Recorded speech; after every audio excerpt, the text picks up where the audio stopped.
Muy buenas tardes, mis amados hermanos. Buenas noches en algunos casos. El Señor les bendiga. Qué bueno poder encontrarnos por este medio que el Señor nos ha facilitado.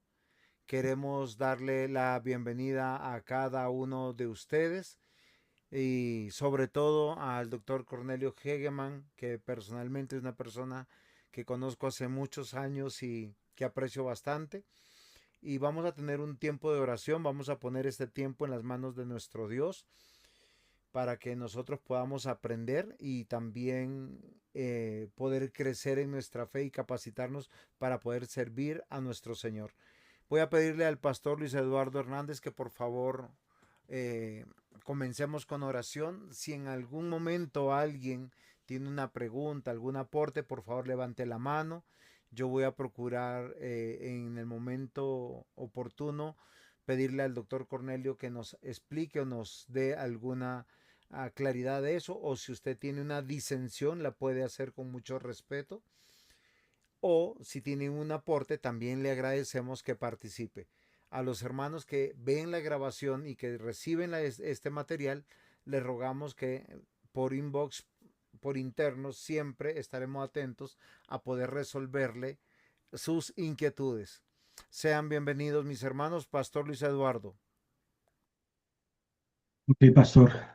Nuestro buen Dios y Señor, te damos muchísimas gracias por reunirnos, Señor, en este tiempo, en este espacio, a través de estos medios, a través de estos recursos, para el aprendizaje, Señor, para conocer Dios a través de nuestro hermano Cornelio Hegeman, Señor, esta historia, este contenido, Señor amado, que es y será siempre de edificación a nuestras almas, Señor, a nuestros corazones, Dios. Permítenos, Señor, en esta noche comprender esta temática, Señor, el contenido de este material.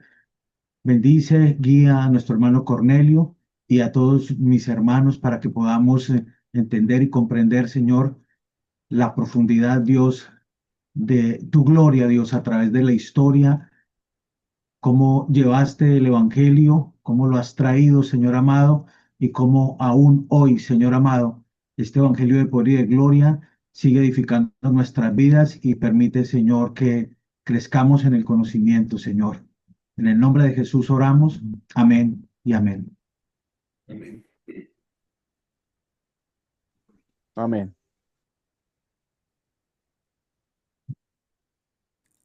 Doctor Cornelio, tiene la palabra, por favor. Ok, muy bien. Yo voy a trabajar por 50 minutos y tomamos un receso de 5 y continuamos en la segunda hora. El tema es la reforma en América Latina y el Caribe. Y yo voy a usar un sistema, una metodología propia, aunque he prestado la idea de Martín Lutero que tenía 95 tesis, yo tengo 100. Um, pero un poco diferente. Uh, las tesis de Martín Lutero eran quejas contra la Iglesia Católica Romana y realmente las tesis que yo tengo son, bueno, son interpretaciones sobre la historia que para nosotros va a comenzar en 1492, porque la primera, bueno, antes de presentar estas tesis, ustedes ya tienen el libro, o sea, una copia digital del libro, y tiene 5 capítulos, y al final de cada capítulo hay que contestar las preguntas. También para su reporte de lectura, ustedes van a escoger un capítulo y el mismo hermano Dávila puede ayudar en la división del libro para los estudiantes y ustedes van a hacer un reporte de 3 páginas nada más y es con la idea de anotar la bibliografía que se presenta y un resumen sobre lo que ha leído. También hay que hacer aplicación ministerial y personal a la lectura y también dar una crítica en cuanto a la lectura. Su ensayo también va a ser basado en el libro. Y hay que, bueno, lo que voy a preguntar o no pedir es que ustedes hagan un ensayo sobre la reforma en su propio país. En Colombia, por ejemplo, ustedes pueden dividir las épocas de la reforma en América Latina, pero antes de escoger, me gustaría presentar lo que tengo para ustedes y que son las 100 tesis sobre la reforma en América Latina y el Caribe. El primero es en 1400, bueno, la historia se estudian por fechas y eventos. Hay un sistema es como en la Biblia, estudiamos la Biblia por libros, capítulos, versículos. Las fechas nos ayudan a identificar con precisión el tiempo, pero hay que estar en lo correcto en describir lo que pasa en este tiempo. Entonces, hay algunas cosas que ya conocemos. 1492, la presencia de la Iglesia Católica Romana viene al Nuevo Mundo con la primera expedición de Cristóbal Colón. Las colonias iberoamericanas eran fuertemente homogéneas, con una relación cercana entre el gobierno colonial, la militar y la Iglesia Católica Romana. La Iglesia Católica viene con la cruz y la espada, también llamada la conquista. Podemos decir, anotar varias cosas. Uno, Colón tenía Biblia. Él escribió también sobre sus interpretaciones de la profecía principalmente de Isaías. Y esta obra se conoce como las 70 profecías de Colón. Y se nota que él era estudiante de la palabra. No tenemos la iglesia protestante todavía. Todos son considerados católicos romanos, depende de su país, ¿no? Pero él viene de Italia y representa a España, pues sería interesante ustedes pueden por internet encontrar las 70 profecías de Colón y ver que él necesita un programa como MINS para mejorar su interpretación de la Biblia. Sin embargo, la Biblia viene con Colón. Ahora,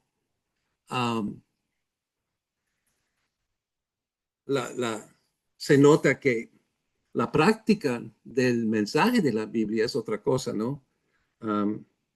Lo que pasó en 1492 es que el pueblo indígena es conocido como indios porque él pensó que había llegado a India, pero hubo conflictos entre los colonos, los conquistadores y el pueblo indígena. Colón regresó a España y regresó 1493. Había dejado a algunos marineros en la fortaleza y él encuentra que todos fueron matados por los indígenas. Tenemos la historia de las casas, historia de las Indias, excelente fuente de información, y él cuenta que los marineros fueron matados porque habían violado mujeres, las indígenas. Entonces, tenemos una guerra no declarada, pero ahí comienza una guerra contra el pueblo indígena y lo trágico y la realidad es que en 50 años todo el pueblo indígena de esta isla, que se llama Hispaniola, que hoy en día es la República Dominicana y Haití. Um, en menos de 50 años desaparecieron todo el pueblo indígena de esta isla. Y no son solamente de allí, pero de Cuba, de Jamaica, a Puerto Rico. Y si usted iba a tomar un viaje, un crucero por el Caribe, no va a encontrar pueblos indígenas. Todos desaparecieron. Ahora, había mezcla entre los indígenas um, y también los españoles. Entonces se nota características de las indígenas, pero como pueblo, el pueblo desapareció. El genocidio fue, o el masacre fue total. Um, Hay un historiador muy bueno, Frank Moya Pons, es católico romano, pero escribe muy bien la historia de la, bueno, de la iglesia en la República Dominicana, y también hablaba del, del genocidio de los indios. En 1992 hubo celebración sobre la primera evangelización y él escribió un artículo en el periódico Nacional diciendo que eso no fue evangelización porque no había personas para evangelizar, porque murieron todos los indios o todos los indígenas murieron. ¿Qué tipo de evangelización es? Y lo interesante es que fue escuchado. Entonces, en Santo Domingo dejaron de celebrar el evento. Um, y entonces, nosotros estamos agradecidos por los historiadores que apuntan lo que pasa en la historia, como las casas, en las historias de las Indias, y también hoy en día con historiadores como Frank Moya Pons.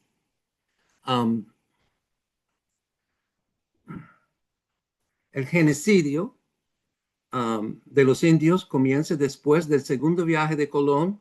Más de 400,000 murieron en Española, y ellos murieron de varias causas, algunos por enfermedades que fueron traídos por los españoles, otros por suicidio. También fueron matados en la guerra no declarada, pero es algo que hay que notar, que el comienzo de la llegada del cristianismo al Caribe comenzó en una manera paradójica. O sea, el mensaje de Cristo se fue presentado en una manera que contradice lo que enseña la Biblia, en lo práctico y en lo doctrinal también. Sin embargo, en 1493, en la segunda viaje de Colón, vienen los primeros religiosos, encabezada por Bernardo Boyle, y 12 obreros llegan para iniciar la evangelización de los indios. Bueno, no hubo indios para evangelizar. Ellos tuvieron que esperar la venida de los africanos. Los afrocaribeños sí fueron evangelizados en española. Ahora, en el segundo viaje de Colón vinieron los primeros esclavos domésticos africanos. Era contra la ley de España y de la Iglesia Católica Romana traficar esclavos. Hay que apuntar eso, porque es muy importante. 1 Timoteo 1:10 habla en contra de la venta de personas. Y la Iglesia Católica Romana había tomado la decisión ya muchos años antes que era ilegal, inmoral, de traficar esclavos. ¿Por qué? porque no se deben vender personas, no se deben romper familias. Entonces los españoles no traficaron esclavos. Los portugueses sí, porque fueron desobedientes a la doctrina de la Iglesia Católica Romana. Um, y más tarde vamos a ver cómo cómo llegaron los primeros esclavos africanos al Caribe. Ok, ¿hay una pregunta? Ok, a no ver. Bueno, quizá no entiende mi español, pero si tiene el don profético, eso ayuda. Ok. Um, Esos son algunas tesis o verdades sobre el siglo XV, comenzando para nosotros Doctor Cornelio, 1492. tenemos una pregunta del pastor Carlos Abril, el cual yo ya le había hablado, él está aquí con nosotros. Pastor Ok. Carlos, ¿cómo está usted? No sé si es pregunta, aporte o disensión, pero bienvenido sea mi querido pastor. Buenas noches. No, discúlpeme, buenas noches, qué pena. Pastor Cornel, quisiera que nos confirmara la cita bíblica. Tomé como referencia Primera de Timoteo 4:10, pero no No. menciona eso. Primer Timoteo 1:10. Ok, era eso. Muchas gracias. Sí, sí, es muy importante porque si estudiamos la institución de la esclavitud en Europa, se nota que habían límites puestos por la Iglesia Católica y más tarde los protestantes, por no respetar a la doctrina y prácticas católicas romanas, van a romper con esta limitación y va a traer problemas. Ok, es el siglo XV. Ahora, en el siglo XVI, ya al final del siglo XV, había una pequeña capilla católica en, en Santo Domingo, todavía está allá, muy pequeña es, pero el primer colegio fue establecido en La Vega y es por los franciscanos, para los hijos de los colonos. Um, entonces la educación comienza para la juventud. En 1510 tenemos el primer expediente dado por los reyes españoles para traficar esclavos, para cubrir la necesidad de obreros en el Caribe. Esta historia es muy importante porque él mismo Las Casas va a pedir a los reyes españoles una excepción. O sea, iban a traer esclavos al Caribe, pero con la promesa de no vender a los esclavos. Y pues eso fue hecho. Entonces son los católicos romanos y los españoles que comienzan con, con el tráfico realmente de esclavos, porque no respetaron este acuerdo y los esclavos fueron abusados. Um, pero llegaron y eran muy fuertes y no murieron como los indios, y aunque muchos murieron en el camino desde África a Portugal, al Caribe, um, pero sobrevivieron. Y lo interesante de Española es que había más esclavos que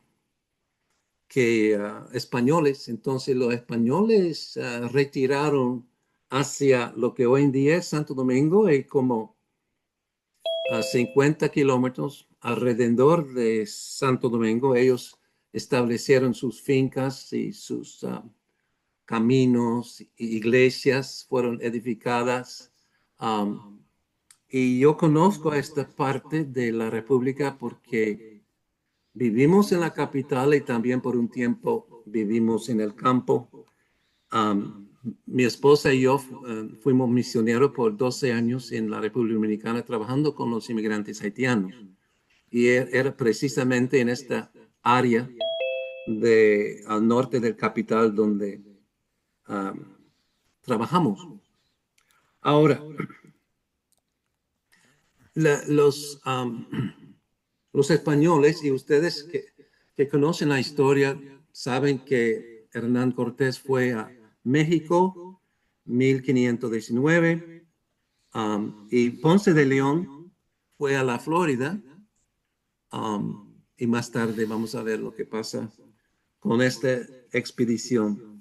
Ahora, es en 1517 que Martín Lutero clava las 95 tesis contra las indulgencias en la puerta del Catedral de Wittenberg, Alemania. Hermanos, voy a contradecir algo que ustedes piensan que es así. Yo no creo que él era protestante en 1517 porque no dejó la Iglesia Católica. Todavía es monje.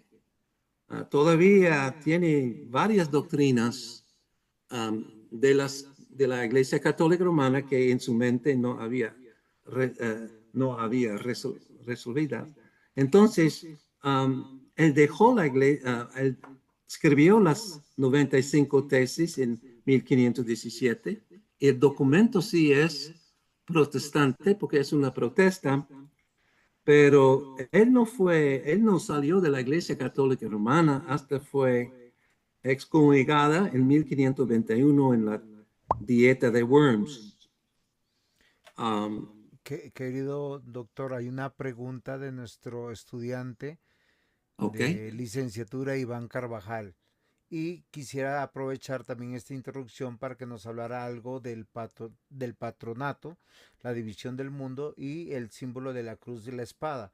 Porque aunque hay una revolución que da sobre el tema de la esclavitud, y vemos como de las casas o Pedro Claver que van a protestar, los van a defender, eh, no es realmente como una reforma, sino totalmente como un movimiento más bien como social, sin salir de este gran muro que tenemos que es el patronato y qué significa, por qué ellos no pudieron avanzar. Iván, Ok. un ratico, Bueno, Iván sí. nos va a hacer la pregunta. Ok, Iván. Está Hola, ¿qué bien. tal? Buen hermano Cornelio, o Muy profesor, buenas señor. noches. Justo quería solo hacer un aporte en relación a Lutero, porque bueno, me acuerdo claramente de que Lutero quiso como reformar la Iglesia Católica, como que quiso hacer un aporte y estaba en protesta porque habían cuestiones que estaban bastante mal en su tiempo y momento en sí. Eso justo me acordaba en la historia en sí, o sea, como que él quiso hacer como una reforma sana de adentro y no quería ser como excluido y demás hasta que fue excomulgado en su momento, y aún así él no quiso, pero bueno, también después es otro tema, la verdad. Quería agregar ese detalle chiquitito, y bueno, sí lo sabemos algunos. Sí, entonces hay grupos dentro de la Iglesia Católica Romana que han tratado de cambiar la Iglesia Romana desde adentro. O más tarde, entre los protestantes, vamos a tener el mismo movimiento. Los puritanos quedan dentro de las iglesias tradicionales protestantes y los peregrinos salen y forman sus propias colonias y propias iglesias. Entonces, en cada época de la historia de la iglesia siempre hay el intento de cambiar la Iglesia Católica Romana, pero yo creo por razones escatológicas,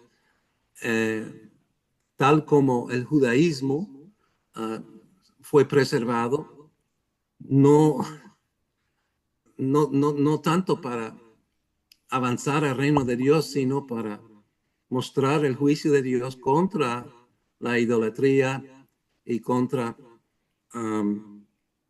la apostasía. Nosotros vemos también que hubo intentos dentro de la Iglesia Católica Romana en el Caribe y en México, Pero lo que pasó, la Inquisición fue establecida y los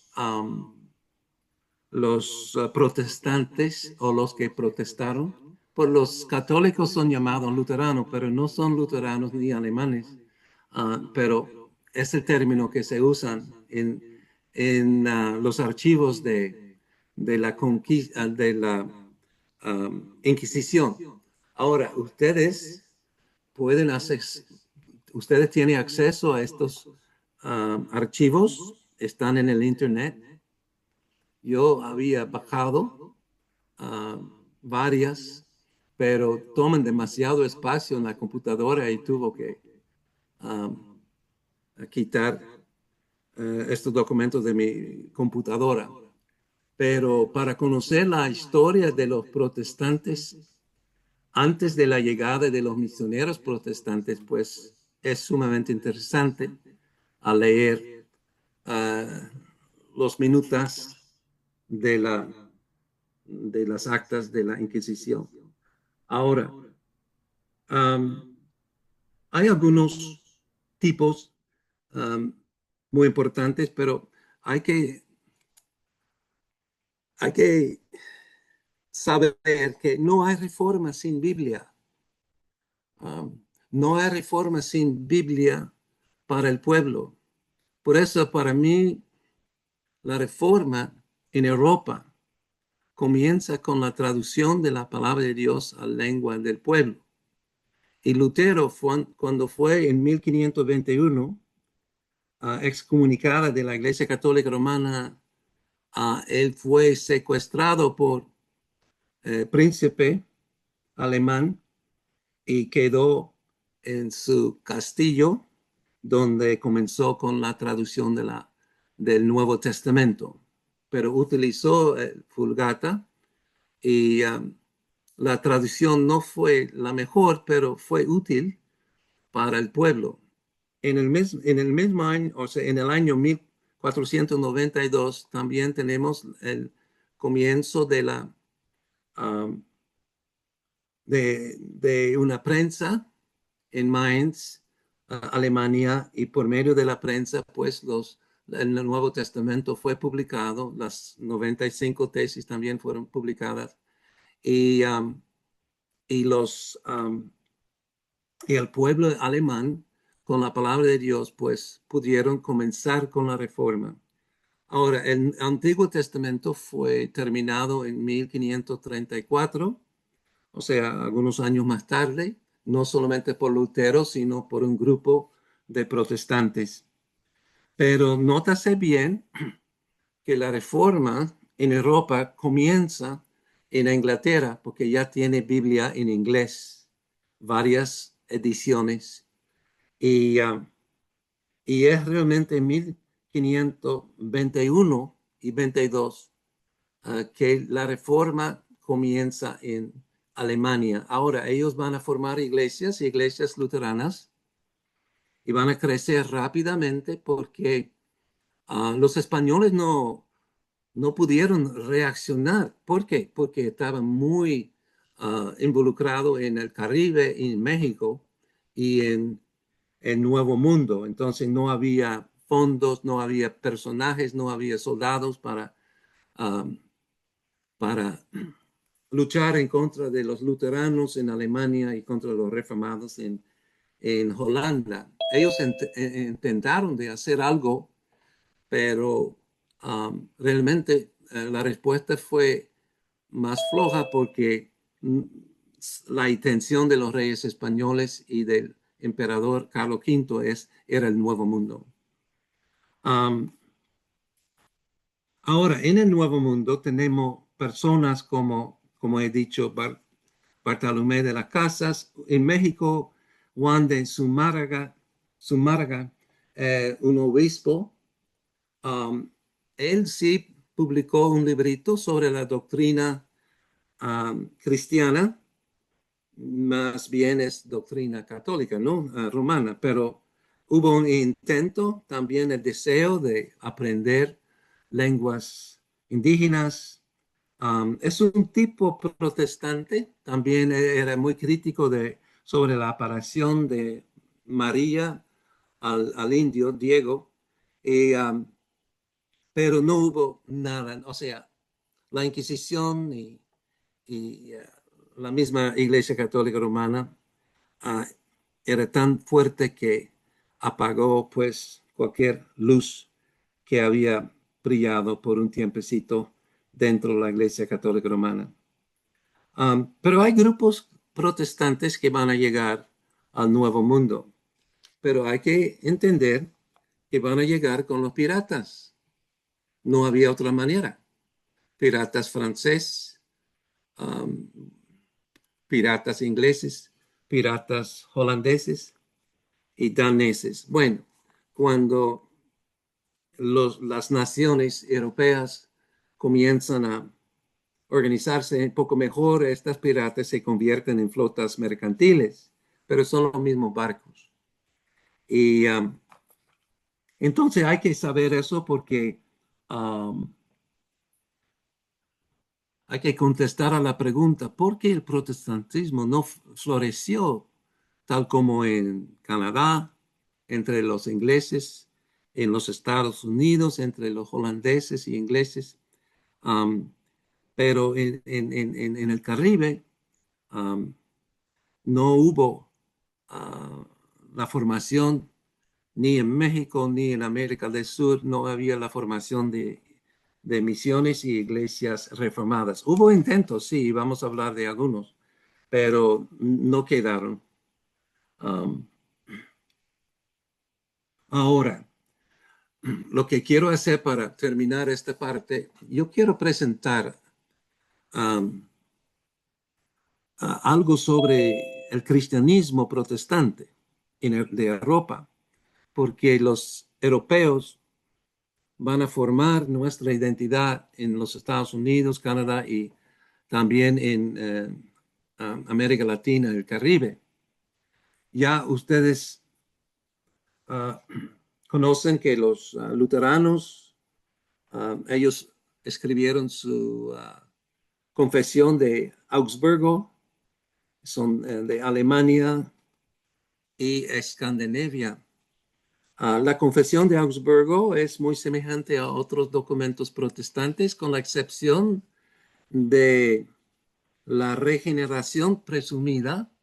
Ellos creen que el Espíritu Santo ya va a funcionar por los que son bautizados, hasta los niños que son bautizados, que ya el Espíritu Santo está funcionando en el alma del niño o de los jóvenes. Esta doctrina es rechazada fuertemente por casi todos los protestantes fuera de Alemania, incluyendo a Enrique VIII, que escribió en contra de esta doctrina. Tenemos la primera confesión helvética, que es de Ginebra, Suiza, y es reformada. Francia también va a tener su pueblo protestante, son reformados y también llamados hugonotes. Yo he tratado de conocer con seguridad, he tratado de conocer de dónde viene este nombre, hugonote, pero no he llegado a una conclusión. Pero son los protestantes de la parte sur de Francia. Ellos también tienen su confesión francesa. Fue escrito en 1559. Los escoceses, donde los presbiterianos van a desarrollarse, escriben y presentan su confesión escocesa en 1560. Los escoceses van a ser diferentes a los reformados en Holanda y Suiza.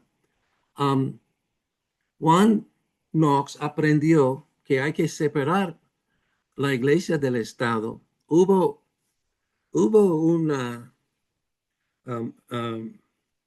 hubo algo en Ginebra que no quedó bien realmente, porque ellos tenían el consistorio pequeño, que es el consistorio de las iglesias, de los líderes de las iglesias locales en Ginebra, y también tenía el consistorio grande, que es el gobierno municipal.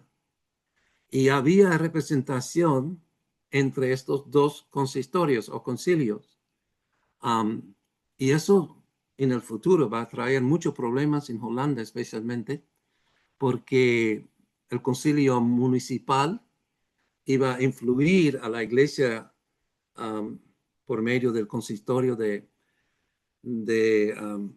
pastores y ancianos y diáconos, pues. Y yo voy a hablar de esto en la próxima semana cuando hablamos de las compañías mercantiles holandeses que llegaron al Nuevo Mundo. En 1563 tenemos el Catecismo de Heidelberg.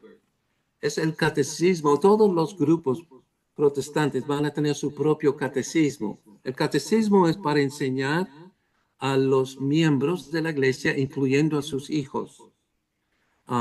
Por ejemplo, el catecismo mayor es para adultos, el catecismo menor es para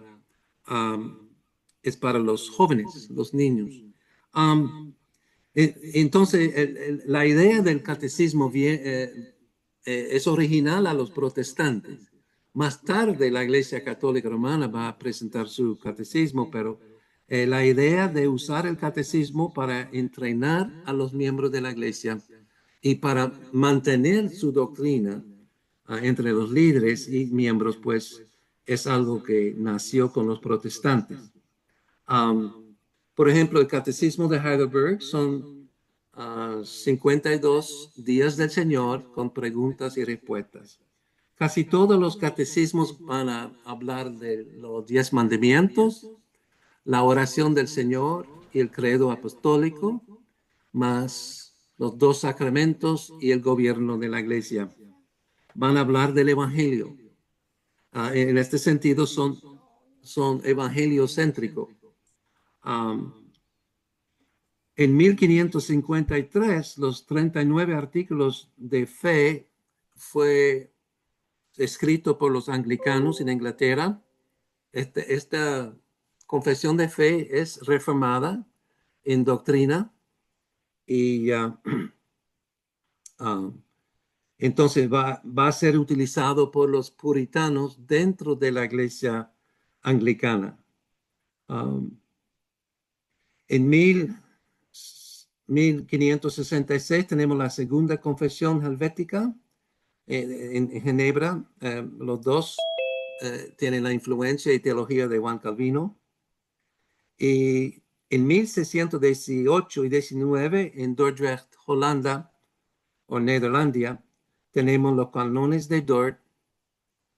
Dort se refiere a Dordrecht, la ciudad donde realizaron el sínodo. Y esta sínodo tenía 2 partes. Uno es doctrinal y otro es gobierno de la iglesia. Los 5 puntos de la reforma viene de allí, porque Arminio, que era un pastor reformado de la ciudad de Leiden en Nederlandia, quejó contra las doctrinas reformadas que fueron establecidas en Europa en el siglo XVI. Y los 5 puntos son la depravación total y no la depravación parcial de Arminio, la elección incondicional por Dios en contra de la elección condicional, la expiación limitada, o sea, Jesús murió por su pueblo, Él salvó su pueblo de sus pecados, Mateo 1:21, en vez de la expiación general. También tenemos la perseverancia de los santos y la gracia limitada. Ahora, los 5 puntos van a formar lo que llamamos hoy la doctrina reformada. Y la antítesis es el rechazo de estos 5 puntos por Jacobo Arminio y sus seguidores. Y hoy en día todavía existe este conflicto entre los reformados y los no reformados. Um, Ahora, si íbamos a comparar, compar- comparar a las 5 puntos, a los 5 puntos de la Reforma con las confesiones de fe del siglo XVI y del siglo XVI y XVII, um, la doctrina de la Reforma es la doctrina clásica del protestantismo, no al revés. Um, La Confesión de Westminster, quizá la confesión más desarrollada porque fue escrita más tarde, es de los presbiterianos, y la Confesión Bautista de Londres es casi igual a la Confesión Bautista, perdón, a la Confesión de Westminster, porque ellos trabajaron juntos hasta 1646, cuando hubo votación en cuanto a la participación de los hijos de los creyentes en el bautismo. um, Sobre el bautismo de los hijos de creyentes y el gobierno de la iglesia. Son las dos diferencias, pero en cuanto a las escrituras, a soteriología o doctrina de salvación, cristología, doctrina de Cristo, a teología propia, doctrina de Dios, ética, um, casi son iguales. Y hay una cierta unidad. Ahora, quiero proponer que para buscar la unidad entre los protestantes y evangélicos hoy en día, hay que volver a las 5 puntos de la Reforma. No voy a decir que son los 5 puntos de Calvino porque él no estuvo vivo en aquel entonces, pero estos 5 puntos fueron adoptados en el Sínodo de Dordrecht. Son los canones de Dort que van a definir y realmente ahí vamos a buscar nuestra unidad como protestantes y evangélicos. Ok, preguntas. Doctor, usted nos dio o sea, nos dijo que el término hugonote no se sabía más o menos dónde venía. En un pequeño entendimiento se usó al comienzo para hablar no propiamente de los franceses, sino de los aliados suizos. Eh, Porque esta palabra significaba como aliado o como confederado, pero posteriormente quedó, si no me equivoco, en el francés Huguenot, que Huguenot. significa, sí, entonces, bueno, yo no hablo francés, pero trato de poder explicar esto. ¿Por qué razón? Porque el desarrollo de la reforma protestante fue muy interesante. En Francia se dio y ellos influenciaron a aquellos que estaban en Suiza y posteriormente a Escocia e Irlanda con John Knox, porque ellos tenían el gobierno más desarrollado que finalmente se consolida en Escocia e Irlanda y el presbiterianismo tal como nosotros lo conocemos. Y eso es muy interesante porque es lo que también posteriormente nosotros vemos en un gobierno de pastores, ancianos y de los tipos de asambleas y de cortes que nosotros tenemos. Entonces pasa la reforma más o menos en Irlanda, luego pasa a Francia, luego pasa a Escocia, pasa a Holanda, Suiza y luego posteriormente llega, creo, acá a América. Sino que América, y por eso yo le hacía una pregunta, porque usted en el módulo que nos corresponde hoy estudiar, se habla un poco de un término que es nuevo para muchos estudiantes, que o sea, es más por los estudiantes que tiene que ver con el término del patronato. ¿Por qué razón? Porque no se sabe exactamente cómo funcionaba y qué era lo que hacía.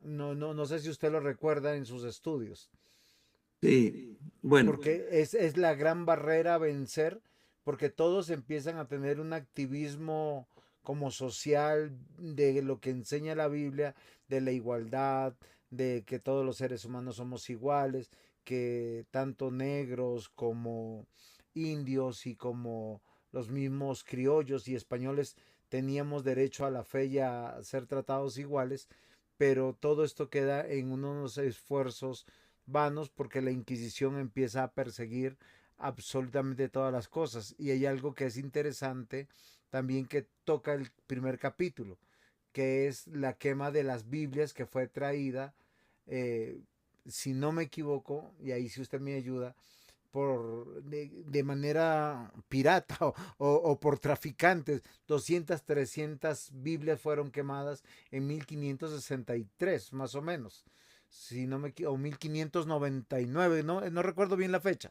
En Mil Santo quinientos Domingo la noventa y Española. nueve. Ok, entonces no sé si usted nos quisiera ilustrar con el tema del patronato. ¿Qué significaba eso? Porque para mí, por lo menos como peruano y latinoamericano, es un término nuevo que que no es muy fácil de entender. Bueno, como usted ha puesto en el screen, es la relación entre España y Portugal, donde el Papa dividió la responsabilidad misionera, evangelística, um, de Brasil, va a ser, o sea, Portugal iba a Brasil y el resto, realmente el resto de las Américas es para España. Pero históricamente hablando, los portugueses sí fueron a Brasil y nosotros más tarde vamos a hablar de eso. Y los españoles llegaron primero al Caribe, entraron a la parte sur de lo que es hoy en día los Estados Unidos, y también por medio de Hernán Cortés comienza la conquista en México y eso pasa a la América Central también. Lo importante del patronato es que los españoles se dedicaron a expandirse usando la espada, o sea, conquistando en el nombre de Cristo, conquistando a los gentiles o a los grupos indígenas y también controlaron a los protestantes, aunque los protestantes van a tener acceso a las puertas como de Santa Marta, Cartagena, Recife y hasta Lima. Los hugonotes ahora van a llegar con los barcos, son los primeros protestantes para llegar al mundo nuevo. Y ellos llegaron primero, según mi estudio, a Cuba, 1528. También van a llegar a Canadá. Jacques Cartier era un hugonote, pero no quedaron y no pudieron establecer iglesias. En la segunda hora yo voy a hablar de la colonia Coligny cerca de Recife, Brasil, donde los hugonotes trataron de establecerse, pero no fue posible.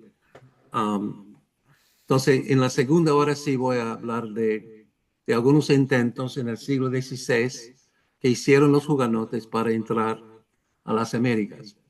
¿Qué te parece que tomamos 5 minutos de receso? Ok, claro que sí, mi querido doctor. Mis queridos estudiantes, no se desconecten, tomen aire, estiren las piernas y volvemos en 5 minutos, como dice nuestro querido doctor, y él toma un poco de aire también. Amén. Mientras tanto, quisiera saber si tienen algunas preguntas, mientras que si alguno desea también poner en la mesa algún tema referente a la historia del cristianismo o si ya sabían todas estas cosas. Iván, cuéntanos. Sí, justo, bueno, respondiendo a tu pregunta antes de hacer mi pregunta, me gustó muchísimo la cuestión de que muy posiblemente Colón era un protestante o era una persona que tenía su relación con el Señor en sí. Además, yo recibí también información de un historiador de acá de Argentina que me decía que básicamente como que se consideraba católico, lo consideran católico, así como dijo el doctor. Ah, mi duda puntual es, ¿cuál es específicamente la tarea? O sea, el tema de las cuestiones y las preguntas. Justo escuché antes de que empiece la clase, básicamente formal, como que había que crear preguntas. Yo leí todo el libro ya, que tenía ganas de Ok. leer, y justo no encontré ninguna pregunta, o sea, ninguna pregunta a responder no encontré. Y justo quería preguntar si hay otro libro o cómo es la cuestión de la tarea, si hay que crear las preguntas por un capítulo y nosotros le seleccionemos. Si me pueden ilustrar en esa área. Y también sobre la cuestión del ensayo que sea del país correspondiente de cada uno y cómo se introdujo la reforma exactamente. Esa sería la tarea básicamente, ¿no? O cómo es la cuestión. Muy bien, Iván, muchas gracias. Ahora que salgamos del receso, del descanso, creo que el doctor Cornelio nos va a explicar eh, por qué no tenemos preguntas. Este es un curso que tiene varios años en el seminario. El seminario ya tiene, vamos para 26 años, gracias al Señor. Y el doctor Cornelio ha sido un muy buen aportante con sus escritos. Pero asimismo las tesis han ido desarrollándose y creciendo, y hoy tenemos un desafío, pero ya nos dirá sobre estos temas. No sé si hay algún hermano que quisiera participar, preguntar sobre particularmente la historia. A mí me gusta la historia, no repetirla, sino entenderla, comprenderla, digerirla, porque es muy importante. Pastor, Señor, la persona que quemó las Biblias era un Dávila, era de los malos. Sí, Agustín Dávila Padilla, era de los malos. ¿qué tiene con los Dávila, querido pastor? Bueno, hay unos Dávila. Bueno, de hecho, el apellido Dávila es el desarrollo del apellido Ávila. Por lo tanto, en su gran mayoría, los Dávila son hijos bastardos de aquellos que realmente fueron feudales. Pero cuando llegan acá a América, van tomando un renombre y ciertas posiciones en algunos aspectos. De hecho, el apellido Dávila es un apellido que está en todos los países del mundo, ya hoy 2021. Pero muy buen apunte, querido pastor. Ese es de los Dávila de los malos. Sí, sí. Dijo el doctor Cornelio, de los gentiles acá en Latinoamérica, en la española. Fue sí un evento muy desastroso. La Inquisición fue una institución creada sobre todo para ser contingencia a todo el movimiento de la reforma, más que nada. Sin embargo, pues a pesar de todo eso, el Señor permitió que el Evangelio eh, creciera, y finalmente nosotros hemos visto pues que el Señor en su plan, el presbiterianismo llegó a Norteamérica, y de Norteamérica a Centroamérica y luego a Sudamérica. Creo que es en ese orden. Doctor Cornelio, cuando usted nos diga, estamos en sus manos para responder la pregunta de nuestro querido estudiante Iván. También démosle la oportunidad acá al pastor Carlos Abril, que tiene una pregunta y vamos acumulándolas. Pastor Carlos. Buenas noches. Sí, pues gracias, maestro, por la exposición, muy clara y muy certera, y nos va hilando la historia. Quisiera irme un poco más adelante eh, sobre Hermann Bavinck, preguntar un poco el concepto sobre su dogmática reformada, porque fue bastante influenciado por la historia, básicamente la que usted nos está contando. Entonces, no sé hasta qué punto nosotros, como cristianos católicos, porque somos católicos, eh, podemos hasta qué punto pelear, si se vale usar la palabra, ese título, ya que Hermann Bavinck en su dogmática reformada, ya traducida al español, por cierto, él usa ese término varias veces. Y respecto a la historia como nos la está hilando, quisiera también, y de pronto es posible, que nos hablara un poco de tocayo del pastor Juan, Juan Pérez de Pineda, el papel, otro tocayo le salió, qué papel jugó él eh, por allá con Casiodoro en este tema de abro comillas, del tráfico de las Biblias. Sería eso, maestro, muchas gracias. Pastor Carlos, muchas gracias. Doctor Cornelio, le pusieron tarea. Eh, bueno, como buen político puedo delegar eso a otros. No, en cuanto a las tareas están en la parte atrás del libro y ustedes pueden conseguir el libro en minsespanol.com. Yo ya se los compartí, mi querido pastor. Perdón. Ya compartí el libro. Ok, muy bien. Entonces, en la página 415 comienza la información para el curso y, y tenemos, bueno, la asistencia a la clase. Hermano Juan, ¿cuántas noches vamos a estar juntos? Acá en Minsk, Colombia, hace 20 años, cada curso son 4 clases, mi querido pastor. Ok, son 8 horas entonces. Y hay que cumplir con 15 horas, entonces hay una pequeña requisitos que voy a pedir que para cumplir con el tiempo de clase, escribir una, tomar un capítulo y escribir un bosquejo del capítulo de una sola página. El bosquejo nada más. Eso va a ayudar al estudiante a estar más involucrado en el uso del libro. Y eso vale un 15%.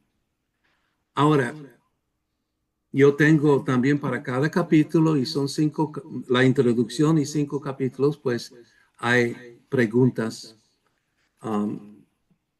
que ustedes van a contestar. Hay que escribir también un reporte de lectura de 3 páginas nada más sobre una parte del libro. Por ejemplo, el libro tiene como documento 414 páginas, pues hay suficiente para cumplir, ¿verdad? Con las lecturas, pero yo creo que ustedes van a leer todo el libro, pero para el reporte de lectura toma un parte que habla de la nación donde vives. Y Colombia, Argentina, y bueno, depende de su trasfondo, pero habla de su nación y la bibliografía que hay en nuestro libro en cuanto a su nación. Ahora, nosotros estamos estudiando realmente, el libro va a tocar temas del 1528 hasta 1916.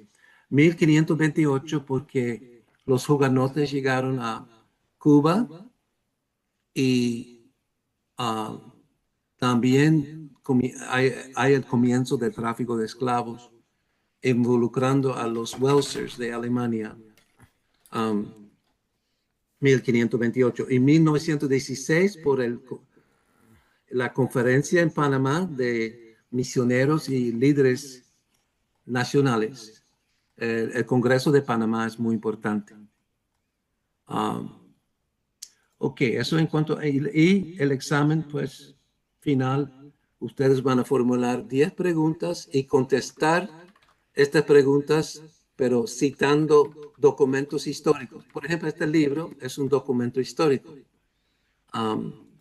Y cuando hablamos de historia, hay que tener fuentes. Hay que tener fuentes de información. Pues eso va a ser su examen. O sea, MINT siempre tiene 5 requisitos: asistencia o participación en la clase, contestar a las preguntas que son presentadas por el profesor, escribir un reporte de lectura de 3 páginas, en el caso suyo sobre la bibliografía que hay en el libro, sobre su tema que va a desarrollar en su ensayo, que son 7 a 10 páginas para los que estudian a nivel de licenciatura y 12 a 15 páginas los que van a estudiar a nivel de maestría. Ahora, el ensayo va a tener una página titular.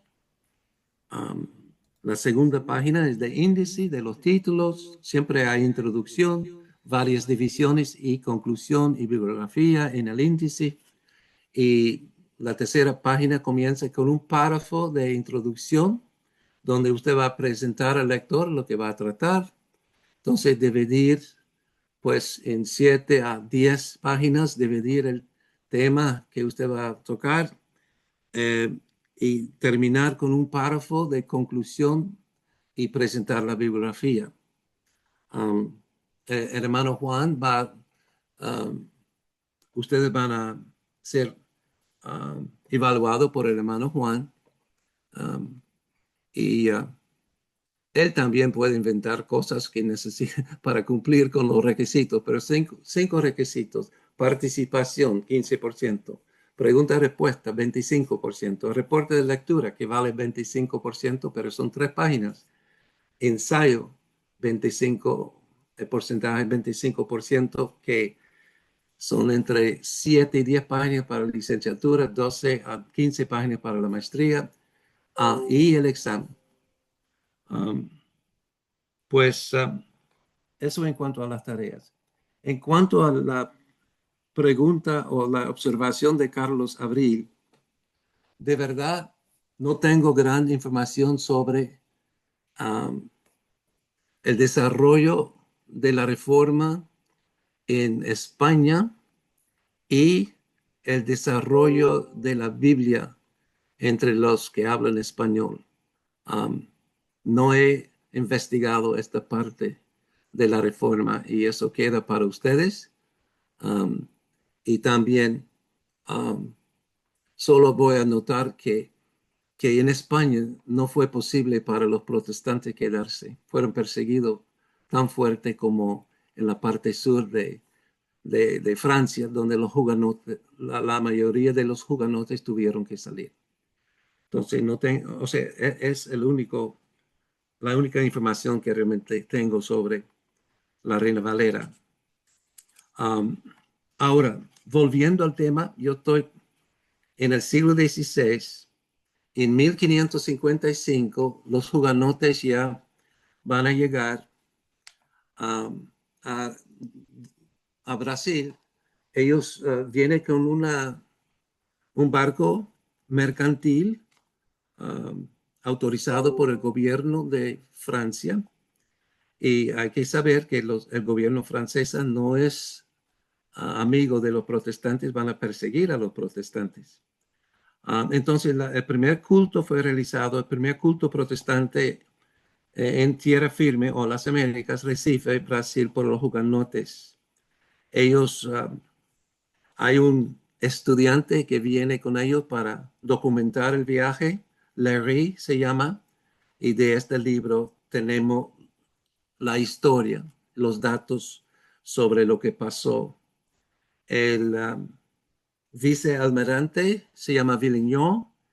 Él era supuestamente reformado, pero al llegar a Brasil se convirtió en romano y comienza a perseguir a los hugonotes.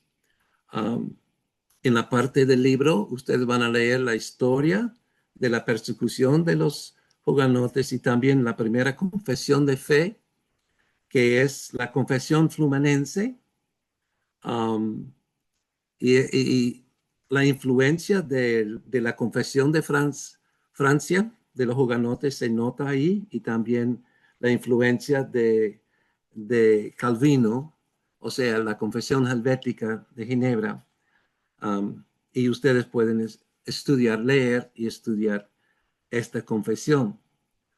Es importante porque aquí tenemos los primeros mártires que van a morir en 1558.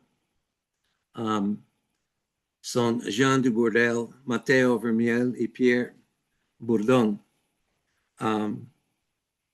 Entonces, la expedición de los hugonotes en Brasil no resultó. Hoy en día, si uno visita a estos lugares, ellos explican lo que pasa, la historia es preservada, pero el espíritu de ellos, o sea, el espíritu de la confesión flumense, sigue en otras confesiones de fe y otros intentos misioneros de parte de los hugonotes y otros protestantes. Ahora, en 1562 hasta 1565, los hugonotes llegan a Florida. Ellos van a un lugar que hoy en día se llama St. Augustine, y hay una fuerte, la fuerte Carolina, donde ellos trataron de resistir a la persecución de los españoles, Ponce de León y sus soldados. Y ahí tenemos la matanza de los hugonotes. Más de 600 personas fueron matadas, esclavizadas y, bueno, maltratadas. Y es el genocidio religioso más grande que ha conocido las Américas hasta hoy día. Ahora, se nota que los hugonotes van a tratar de colonizar, pero no tienen el apoyo y protección del gobierno francés. 1563, muy importante, la terminación del Concilio de Trento, Vaticano I, donde hay 64 anatemas, o sea, maldito para siempre, en contra de los protestantes. Ahí también tenemos la prohibición de la lectura de la palabra de Dios, de la Biblia, por los laicos. Y por eso, después de 1563, pues vamos a tener represión dentro de la misma católica romana de las personas que tienen Biblias. Ahora, tengo una nota aquí, 1569, la Biblia Casidoro de Reina, completa en Europa. 1569, establecimiento de la Inquisición de la Iglesia Católica Romana en Nicaragua. Lo interesante de la Inquisición es que las minutas y actas de la Inquisición, por ejemplo, en México, en Santa Marta, Cartagena, Lima, Ciudad de México, pues son preservadas y son documentos públicos y uno puede leer lo que ellos hicieron en contra de los protestantes llamados luteranos por ellos, pero no son alemanes. Es simplemente un término que se usan para los que no son de la doctrina católica romana. Y el famoso quemadura de cientos de Biblias en la plaza de Santo Domingo, 1599, por la familia de Juan José, ¿verdad? El obispo Agustín Dávila Padilla. Bueno, realmente lo interesante de este dato es que esta plaza donde fueron quemadas las Biblias, hoy en día está la Sociedad Bíblica de la República Dominicana. Pero ¿de dónde vienen tantas Biblias, no? Bueno, los piratas que dominaron la costa norte de Hispaniola tienen sus propias Biblias. Entonces hay Biblias en inglés y holandés. No creo que habían Biblias en español, quizá. como Colón tenía Biblia, quizá había entre los colonos Biblias, pero por cierto había la quemadura de las Biblias. Um, y eso cierra para nosotros el siglo XVI. Se nota que no hemos avanzado mucho, menos en las islas en el Caribe, donde hay protecciones de los daneses, los holandeses, los ingleses. Um, los franceses van a traicionar a los hugonotes y realmente vamos a tener más éxito en establecer iglesias en el siglo XVII en las islas en el Caribe. Ok, no sé si hay una pregunta.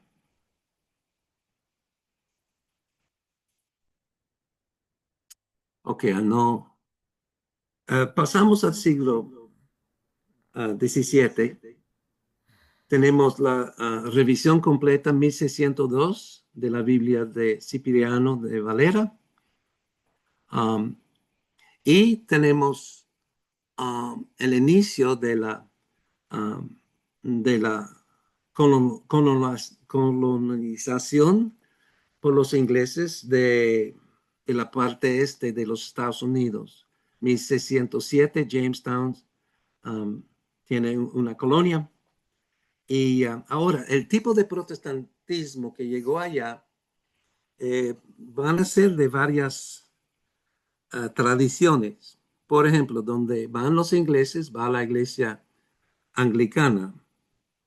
Um, pero las iglesias y los presbiterianos hasta un cierto punto van a colaborar con los anglicanos. Hasta un cierto punto. Más tarde van a formar sus propias iglesias. Y también tenemos con los holandeses la iglesia reformada. Esa iglesia del Estado y usan los canones de Dordrecht y catecismo de Heidelberg, más la confesión belga, escrito por el mártir Guido de Bresse. Entonces, la doctrina que está escrita es muy fina, es muy buena, pero la conducta de los holandeses es influenciado por la compañía mercantil, por lo cual ellos llegan al mundo nuevo, el West Indies Company. Lamentablemente, en 1652 fue aprobado por el West Indies Company el tráfico de esclavos. ¿Cómo puede ser, no? Que personas asociadas con los reformados en Holanda ya van a llegar al nuevo mundo con esta compañía, con estos barcos. Fue la única manera de llegar al nuevo mundo.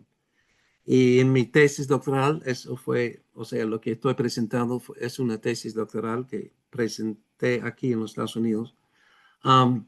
Se nota que por la asociación de la West Indies Companies, pues la reforma se atrasa en gran manera. Ahora, en 1609, los escoceses y ingleses llegan juntos a Bermuda, y, pero y eso, ellos iban a trabajar juntos.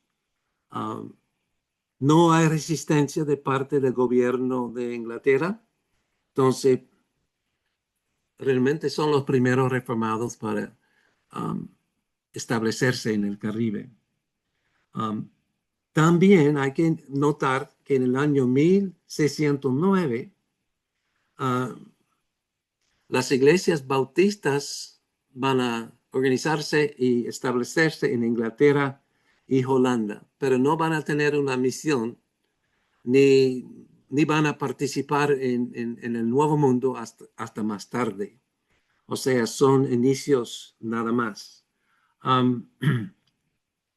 Porque los estudiantes me preguntan, ¿por qué llegan tan tarde los bautistas? Bueno, ellos están tratando de sobrevivir en Holanda y Inglaterra y también van a establecerse en los Estados Unidos. y Canadá. Ahora, en el año, um, en el año 1616 tenemos la fundación de la Iglesia Reformada en los países de los Países Bajos en Guyana. Entonces, por las colonias holandesas que van a establecerse en casi 19 lugares, porque las islas son pequeñas y los holandeses son muy hábiles con su flota y tienen la libertad de extenderse por el Caribe, por todo el Caribe, pero lamentablemente um, la compañía mercantil tenía representación en el concilio municipal de las colonias y también en el consistorio local de la iglesia y así pudieron restringir e influir y también sacar a los que estaban en contra de la esclavitud. Tengo varias biografías sobre pastores que estaban en contra de la esclavitud y fueron sacados del púlpito e enviados de nuevo a Holanda.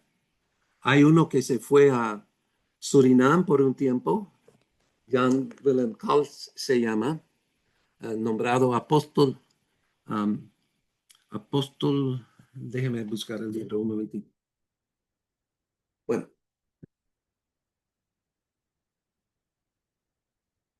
apóstol a los esclavos.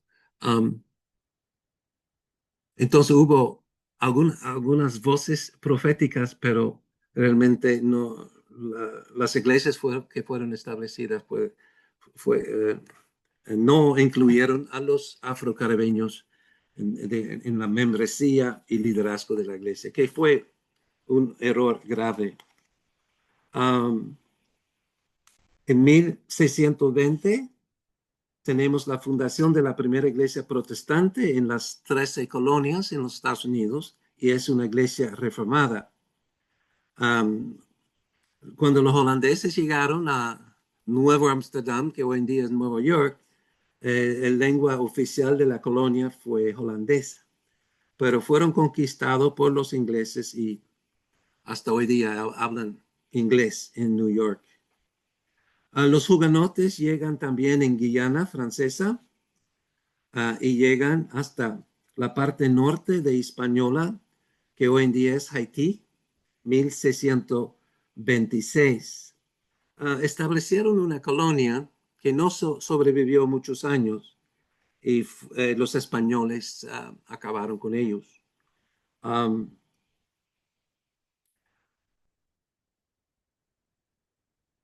En 1630 los holandeses reformados llegan a Recife, Brasil, hasta el 1654. De esta expedición hay mucha historia. Yo tuve la oportunidad de ir allá, visitar a las iglesias que todavía están allá, y la iglesia grande de los holandeses tenía el púlpito montado en la parada, o sea, no tenía altar como tienen los católicos, pero prestaron atención. O sea, en la arquitectura de la iglesia se nota que la predicación toma el primer lugar y han preservado eso hasta hoy día. Ellos tuvieron que salir, los portugueses eran demasiado fuertes, pues salieron en 1654. Ninguna iglesia protestante fue establecida bueno, aquí dice monopolio, hegemonía, bueno, mi apellido viene de ahí, hegemonía, pero fue establecido por los españoles y no fue rota hasta el siglo XIX,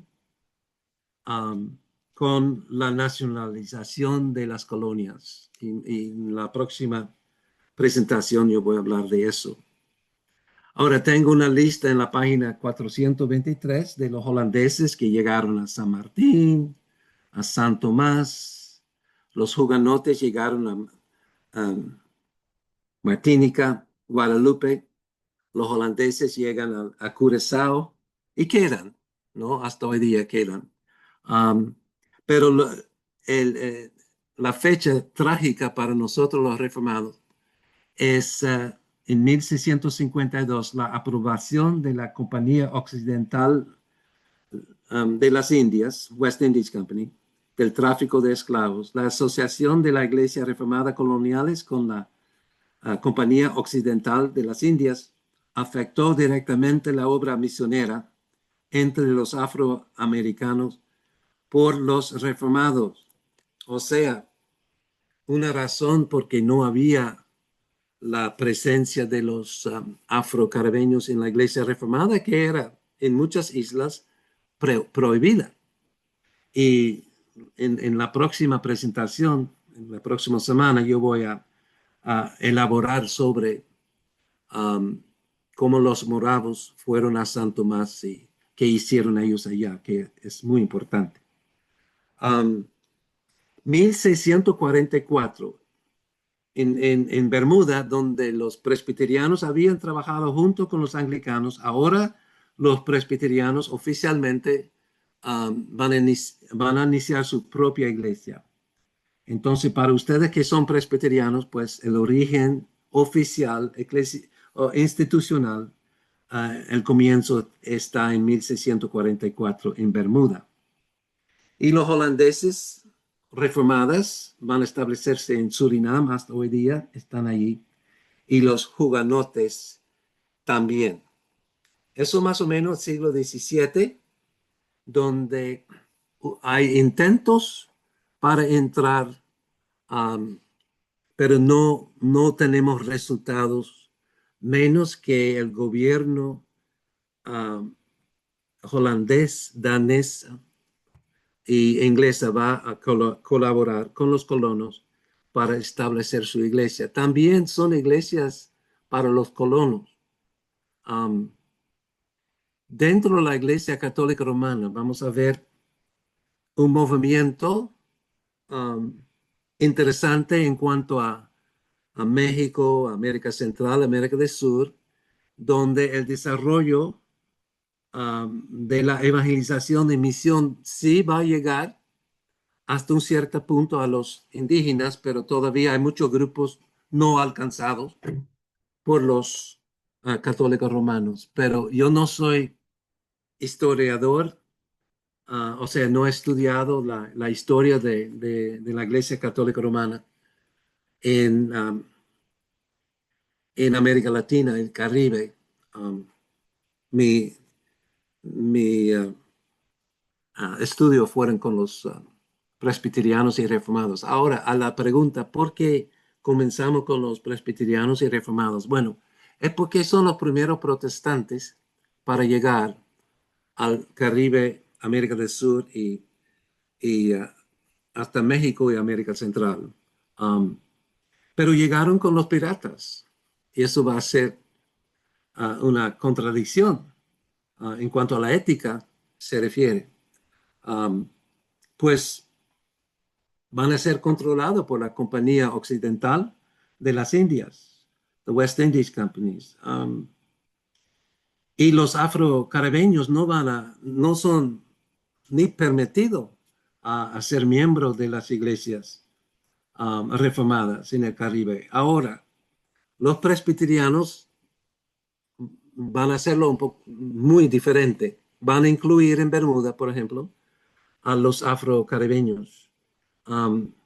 Y entre los anglicanos y los presbiterianos no había tanta influencia de las compañías mercantiles como fue el caso de los holandeses. Yo, por ser holandés, mis padres son holandeses. Yo he vivido en Holanda como niño de los años 5 a 10, entonces me identifico, sí, con la cultura holandesa, pero en cuanto a la historia de la iglesia en el Caribe y los holandeses, pues es bastante trágico y necesita una reformación. que va a ser traído por los moravos y la próxima semana hablamos de eso. Ok, tiempo para preguntas. Muy bien, mis amados hermanos, no sean tímidos. Es preferible agotar nuestras interrogantes aquí y no dejarlas en la mente. Querido Iván, ¿cuál es su pregunta? Justo ya que el hermano Cornelio es así, leyó tanto, y yo todavía no. Te quería preguntar exactamente qué postura tuvo exactamente Colón frente al tema de la integración de inmigrantes, tanto de África o como otro tipo de esclavos. ¿Hay alguna postura que manejó o algo se conoce, se comenta históricamente o a menos de la historia? Encima yo justo nunca le presté atención a la historia de América porque digo, no, no interesa, digo, pero era re importante. ¿No? Bueno, hermano Dávila, ¿puedes resumir lo que fue la pregunta del hermano? No pudo escuchar claramente lo que dijo el hermano.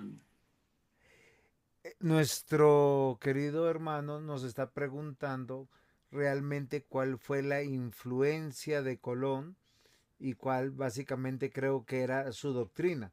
Creo que al principio usted nos aclaró que no traía una buena exégesis bíblica. Entonces, no sé si hay, qué podríamos añadir más. También tenemos otra pregunta del diácono Hamilton que está aquí. Es diácono de iglesia y estudiante nuestro de licenciatura y nos dice ¿por qué quitarle los derechos a los afrodescendientes si nosotros somos cristianos? O sea, si somos cristianos, presbiterianos, con tanto fundamento. Creo que en el libro usted trata algo que es fundamental, que dice ahí el tema de el reemplazo como de poblaciones. O sea, ya no se esclavizaron a los indígenas porque hay una pelea de un grupo como de las casas, Pedro Claver y otros, y ellos tratan de mantener como una solución, pero esta solución es traer a los negros importados y realmente es una contradicción más que ética, hasta humana y teológica, pero ese racismo, ¿a qué corresponde, querido pastor Cornelio? Muy bien. En cuanto a Colón, él trató de interpretar la Biblia, las profecías de Isaías. Él quiso justificar la, a los reyes españoles la expedición que costó bastante, ¿no? Y para poner eso en términos de evangelizar a los indígenas, etcétera, etcétera. Sabemos que eso no pasó, no fue el mismo Colón que mató a los indios, sino los soldados, los marineros, fueron los que acabaron con el pueblo indígena. Ahora, um, hay gran discusión si de verdad Colón era cristiano, sí o no. Yo estuve en la República Dominicana en 1992 y fue invitado por la Universidad Nacional Evangélica para participar en un panel en cuanto a la cristianidad de Colón. Y hay un profesor que se llama Alfonso Lockwood, que escribió un libro, Algunas Cruces Altas, donde él presenta la tesis que Colón era creyente, salvado por gracia, que tenía fe y su doctrina estaba muy equivocada en muchas áreas, pero como él era creyente, según Lockwood. Esta misma tesis fue afirmada por una señora que se llama Kay Brigham, que escribió también sobre Colón, pero la mayoría de los evangélicos no presentan a Colón como un santo. Obviamente, hay razones para decir que Colón pecó en gran manera. Pero la cuestión es si hay arrepentimiento. Por ejemplo, las casas habló con los reyes españoles y pidió a los afroamericanos, pidió para ah, tomar el lugar de los indígenas para trabajar. Y él se arrepintió de eso y está escrito también. O sea, se nota en la historia de los algunos conquistadores, algunos administradores, algunos sacerdotes, que hubo lo que llamamos la humillación, arrepentimiento, pero no llegaron a apartarse de la Iglesia Católica Romana. Antonio Montesino es otro que habló fuertemente contra la participación de los colonos en la misa. Y él pidió permiso al Vaticano para no dar la misa a los colonos que abusaron a los indios. Y es un tipo protestante, protestaron a nivel social, hasta doctrinal, pero no se apartaron. Por eso mi punto de vista en cuanto a Lutero es que Lutero realmente no es protestante hasta fue excomunicada en la dieta de Worms en 1521. Antes de este tiempo, él todavía es católico. O sea, tratando de cambiar la iglesia desde adentro. No estoy diciendo si eso es bueno o malo, pero simplemente hay que interpretar la historia como es. Pues, Pastor, pudiéramos sí. decir, Cristóbal Colón realizó su primer viaje hacia las Américas en 1492, aunque no era su intención, pero llegó y murió en 1506. Y la Reforma Protestante surge realmente en 1517 y aunque hubo prerreformadores, pues ellos fueron perseguidos, satanizados, silenciados, exiliados, muertos, y realmente la misma vida de Cristóbal Colón pues nos habla de su mismo trato con la reina Isabel de Castilla y Fernando II de Aragón, que pues habiendo otros reyes que tenían que eran más abiertos en su fe, ¿sí? Él no buscó de ellos porque buscó más de España y de hecho en España no surgió mucho el protestantismo porque era una segunda Roma o una segunda Italia. ¿Sí? Ahí eran muy celosos de la tradición católico romana como se creía y se buscaba por el poder clerical que había. Debido a eso, pues nunca se dejó surgir la reforma. Fue muy difícil. Y lo que llega de reforma llegó a través de los libros y fue muy rápidamente combatida. Entonces creo que ahí nosotros podemos estar más claros referente a Colón. Acá el pastor Luis Eduardo Hernández también tenía una pregunta, una participación. Okay.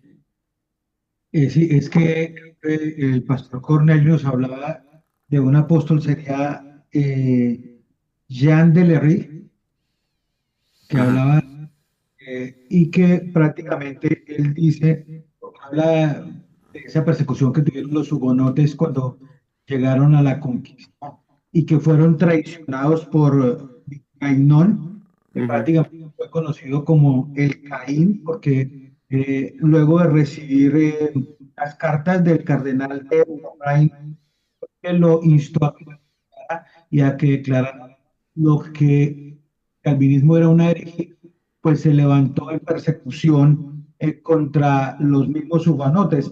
Él termina diciendo que si Villagainón no se hubiera opuesto a los hugonotes, la cristiandad se hubiera arraigado más en los indios. Hubo una traición y esa traición, Villagainón siendo también quien venía también prácticamente como en esa misión de traer el evangelio, luego traiciona a los mismos hugonotes y termina dándoles muerte para haciéndole pues caso al cardenal para eh, al cardenal Lorraine para pues para que evangelio no avanzara.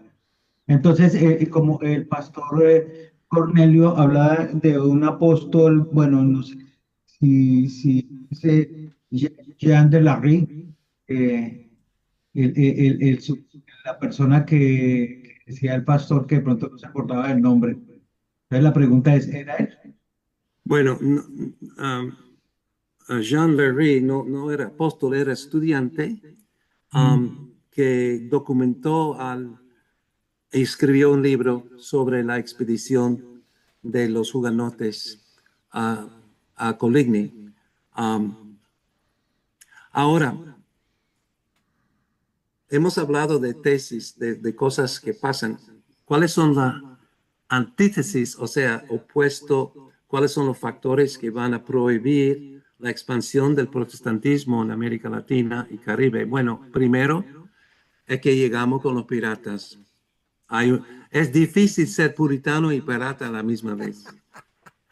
Pastor, pero Entonces, ya que tocó ese tema, presbiteriano, hugonote y puritano no eran lo mismo, pero se parecían. bueno, la diferencia entre, bueno, los puritanos son los que, especialmente en Inglaterra, que quedan dentro de la iglesia anglicana y van a tratar de reformar a la iglesia anglicana desde adentro. A los peregrinos son los que van a separarse de la iglesia anglicana y pasan al nuevo mundo y forman sus propias iglesias.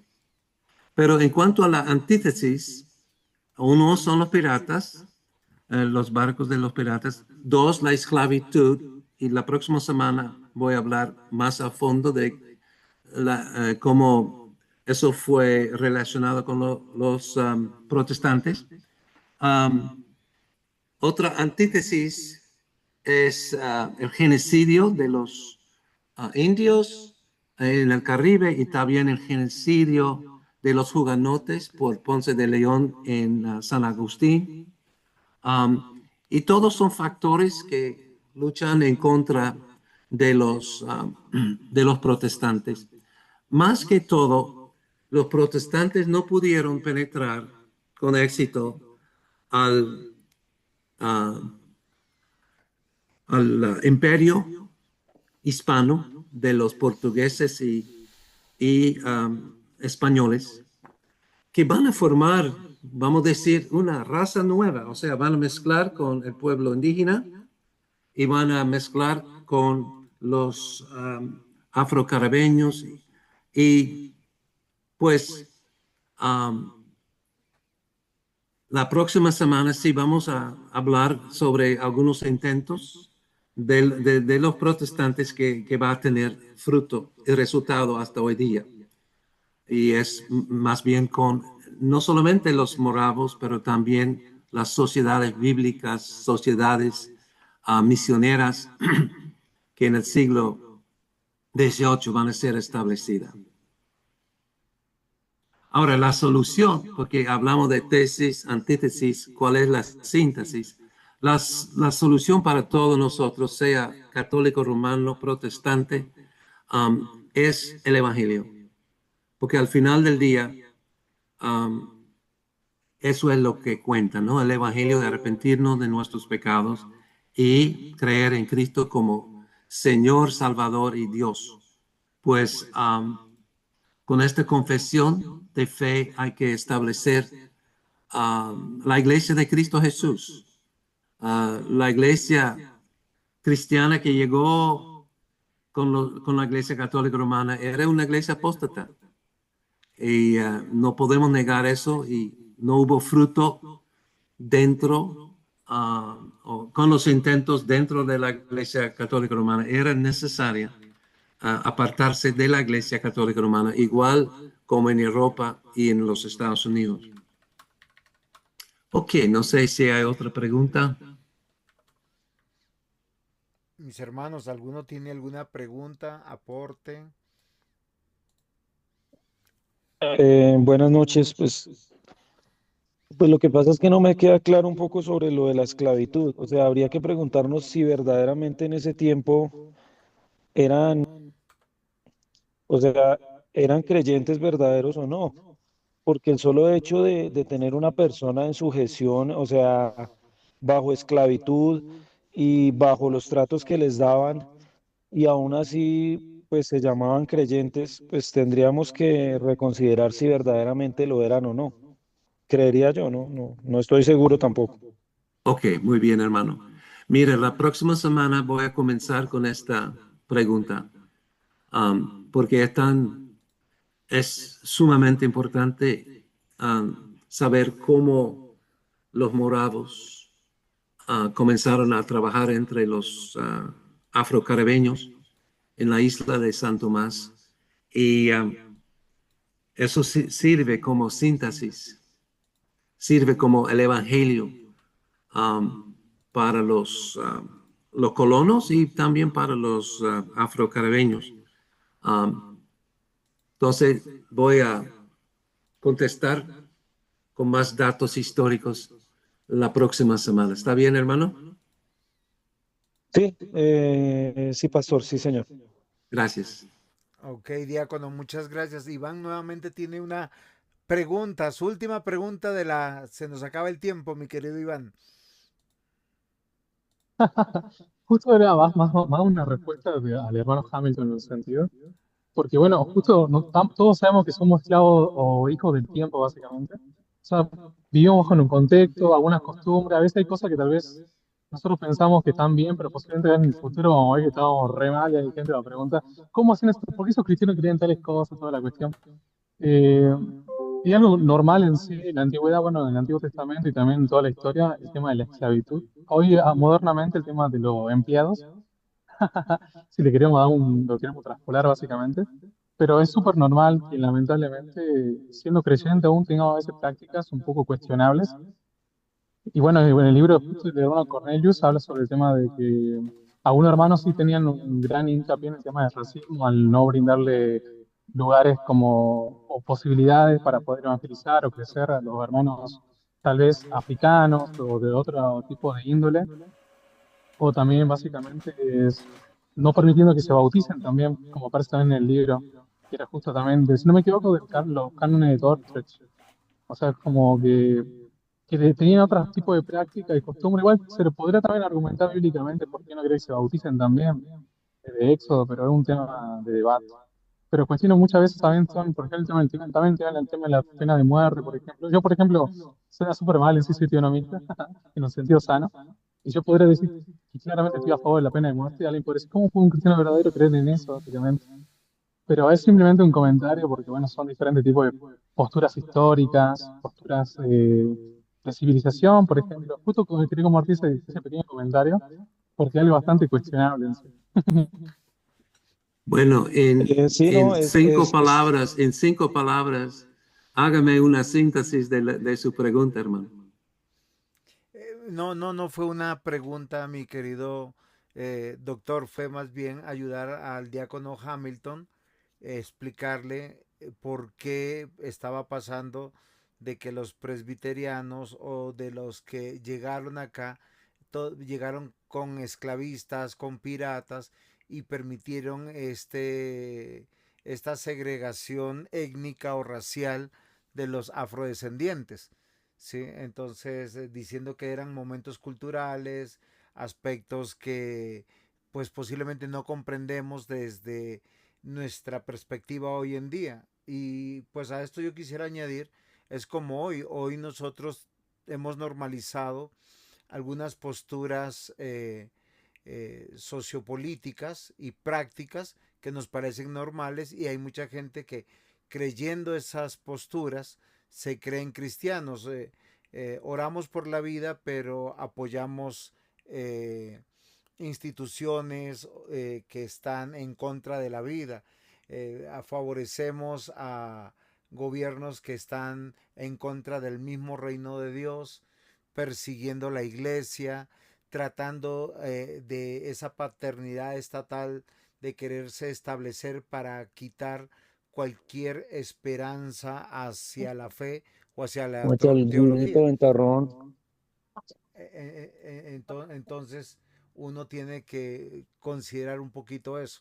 Pero como usted dijo, querido doctor, dentro de 8 días traerá respuestas históricas a esto, Ujú. porque no es muy fácil, ¿sí? Y de todas maneras vivimos en un momento coyuntural histórico donde estamos saliendo de la época medieval entrando a la modernización, el desarrollo tecnológico, la transformación de las monarquías que se va a ver. O sea, hay muchas cosas que hay alrededor y las mismas sociedades están cambiando y de lo cual también nosotros vemos indicios que están en su libro, como de las casas, luego pide perdón, porque, o sea, él defiende a los indios, pero esclaviza a los negros. Ujú, ujú. Y luego dice, me equivoqué, perdónenme. Y yo creo que también nosotros hemos entendido esto pasó mucho a través de los protestantes que llegan a Norteamérica, que establecen una nación, pero que emprenden contra la raza de los indios, que ellos sí eran indios allá en Norteamérica, casi al exterminio, ¿sí? Ujú. Como viendo que son enemigos de Dios, del reino de Dios, y bajo esta justificación histórica, pues hubo masacres completas e intereses también económicos, de territorio, de desarrollo, también raciales, pudiéramos decir, pero confluyen muchas cosas.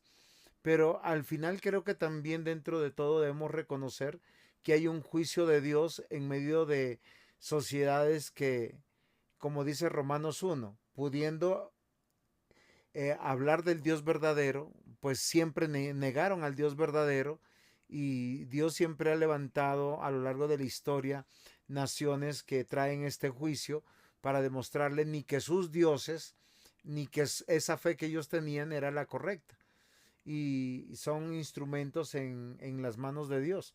Y yo creo que no es una manera simplista de ver la historia, sino de ver cómo se repite, porque esto se repite en todos los continentes que hay y nosotros no podemos desconocer que nuestro Dios es soberano y providente y ha traído juicio, o sea, como ver cómo Francisco Pizarro y Hernando de Luque, o sea, tres conquistadores conquistaron un reino de millones de personas, simplemente fueron como 240 hombres que conquistaron un imperio, pero les trajo juicio a un imperio que negó a Dios y que en sus prácticas eran idólatras.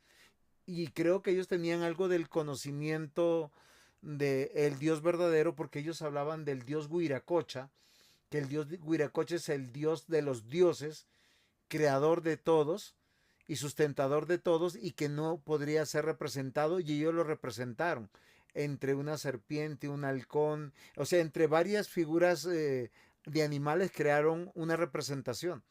Pero ellos en su corazón tendrían que tener, y eso a mí me parece interesante porque la cultura inca tiene indicios de conocer la verdad, pero la distorsionaron.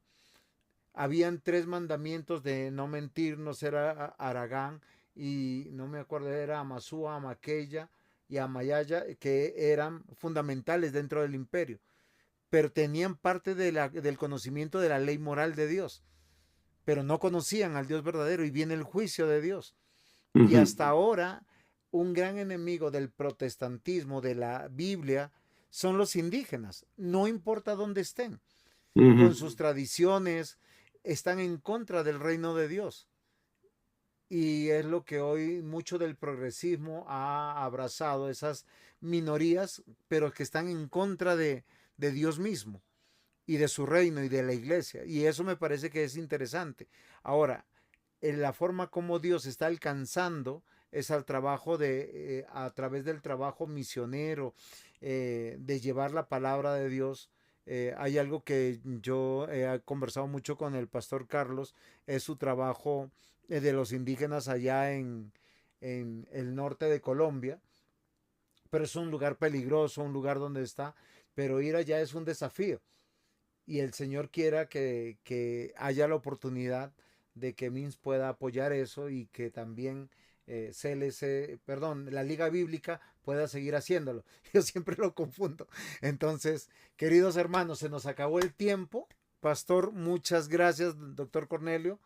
¿Les parece si terminamos en oración? Y creo Amén. que hay mucho por qué desarrollar en este hermoso curso.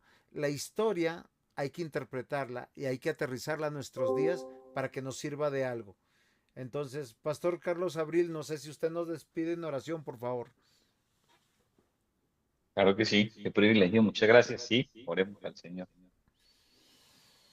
Dios bueno, gracias te damos, Señor, en tu providencia. Has tenido bien reunirnos esta noche. Ha sido bueno para con cada uno de nosotros. Rogamos tiendas a bien, darnos un buen descanso esta noche, renovar nuestras fuerzas y en nuestros quehaceres de mañana rogamos que podamos darte la gloria a ti, en nuestras ocupaciones, en nuestro trabajo y en cada una de las responsabilidades que tengamos, podamos ser de bendición, que podamos, Señor, ser sal y luz, cumplir el propósito para el cual nos has enviado a esta tierra. Sí. Oramos que renueve las fuerzas del Maestro, sigas dando luz y que sigas trayendo la bendición a cada uno de nosotros a través de sus enseñanzas. Por esto lo rogamos en tus méritos, dándote gracias por mí también, por la bendición de poder ser enseñados. Y oramos dándote gracias, reconociendo tu gloria. En el nombre de Jesús. Amén. Amén. Nos Amén. vemos dentro de 8 días, mis hermanos. Sus tareas, sus ensayos. Bendiciones. Doctor Cornelio, muchas gracias. Bendiciones. A ustedes, gracias. Gracias, hermano Gracias a Cornelio. todos. Gracias.